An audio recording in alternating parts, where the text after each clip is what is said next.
પરમહંસ યોગાનંદજીએ સ્થાપેલી યોગદાસ સત્સંગ society of ઇન્ડિયાના સુરત દ્વારા આજરોજ ઈચ્છાનાથ ડુમસ રોડ સ્થિત સરદાર વલ્લભભાઈ પટેલ ગેસ્ટ હાઉસ ખાતે ક્રિયાયોગ ઉપર વિશેષ કાર્યક્રમ યોજાયો હતો. આનંદમય અને સફળ જીવનની કુંજી ક્રિયાયોગ વિજ્ઞાન આ વિષયકમાં ધાર્મિક કાર્યક્રમમાં શહેરના અનેક જિજ્ઞાસુઓ ઉપસ્થિત રહ્યા હતા. આધ્યાત્મિક સાહિત્ય ઉપર આધારિત 4 પુસ્તકોનું વિમોચન કરાયું, જેને હાજર શ્રોતાઓએ તાળી પાડી આવકાર્યું હતું.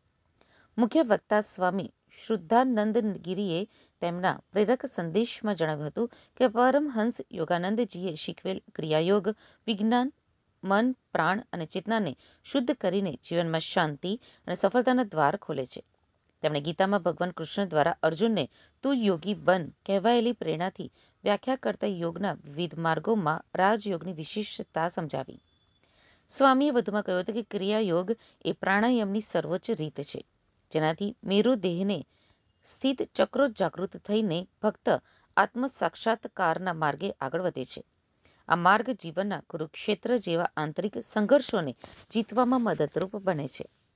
યોગદા સત્સંગ ધ્યાન કેન્દ્ર સુરત દ્વારા આયોજિત આ કાર્યક્રમમાં મોટી સંખ્યામાં શ્રદ્ધાળુઓએ ભાગ લઈ આધ્યાત્મિક લાભ મેળવ્યો હતો. સમગ્ર કાર્યક્રમ સુખદ, શાંત અને આધ્યાત્મિક ઉર્જાથી ઓતપ્રોત માહોલમાં સફળતાપૂર્વક પૂર્ણ થયો છે.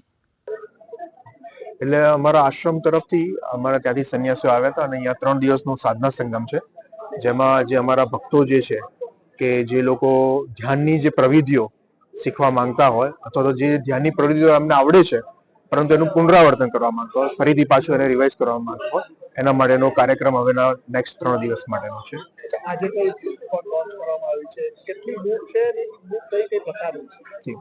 ટોટલ પુસ્તક જે છે, આજે 4 પુસ્તકોનું વિમોચન કરવામાં આવ્યું છે કે જેમાં ભગવાન શ્રી કૃષ્ણની જે ભગવદ્ ગીતા છે, જે અમારા પરમહંસ યોગાનંદ અમારા ગુરુજીએ લખેલી છે. અને ગુરુજીની જે ભગવદ્ ગીતા છે એ ખૂબ વિશેષ છે, કારણ કે જ્યારે ગુરુજી આ ભગવદ્ ગીતા લખી ત્યારે એ પોતે ખુદ વેદ વ્યાસ સાથે એક થતા હતા સમાધિમાં જઈને, અને એ પોતે સમાધિમાં રહીને બોલતા અને પછી એમના જે શિષ્યો તે લખતા હતા. એ પુસ્તકનું આજે વિમોચન થયું છે. એનું જે નાની આવૃત્તિ છે, એટલે કે એમાં 2 વોલ્યુમ છે, પણ આ જે છે એનું કન્ડેન્સ ફોર્મ છે. એ પુસ્તકનું આજે વિમોચન થયું છે. પ્લસ એમની જે બાકી જે નાની નાની સિરીઝો છે, જે જીવન જીવવા માટેની કળાની, એ પણ એનું આજે વિમોચન થયું.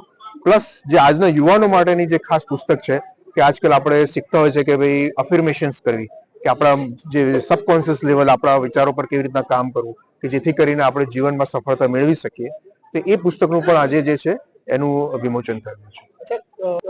કેટલા સાધકો છે અત્યારના જે અહીંયા હાજર છે એમાં એપ્રોક્સિમેટલી 300 જેવા ભક્તો છે જે રજીસ્ટર્ડ થયેલા છે. અને બાકી અમારી જે સંસ્થા છે એના આખા વિશ્વમાં ટોટલ 1200 જગ્યાએ અમારા કેન્દ્રો છે. એમાં પૂરા ભારતમાં 200 જેવા ધ્યાન કેન્દ્રો છે. અમારા 5 આશ્રમો છે અને ભારત ઉપરાંત જે બહારની જગ્યા છે એમાં આશરે